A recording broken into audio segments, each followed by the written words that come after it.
பூரி செய்யறதுக்கு கோதுமை மாவு, உப்பு, எண்ணெய், தண்ணி 2 டம்ளர் கோதுமை மாவுனா 1 டம்ளர் தண்ணி எடுத்து நல்லா பிசைஞ்சிக்கோங்க. டைட்டாக சப்பாத்திக்கெலாம் பிசைவோம்ல அந்த அளவுக்கு பிசைஞ்சிக்கோங்க.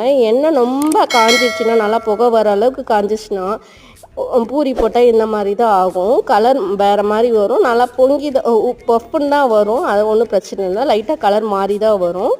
இதே நல்லா கரெக்டான பதத்தில் நம்ம எண்ணெய் வச்சோம்னா கரெக்டாக இருக்கும். அதாவது ரொம்ப காஞ்சி இருக்கக்கூடாது, காயாமையும் இருக்கக்கூடாது. ஓரளவுக்கு நல்லா காஞ்சிருக்கணும். லைட்டாக ஒரு கொஞ்சோண்டு மாவு எடுத்து போட்டிங்கன்னா மேலே உடனே எலும்பி வந்துச்சுன்னா எண்ணெய் நல்லா கரெக்டான பதத்தில் காஞ்சிருக்குன்னு அர்த்தம்.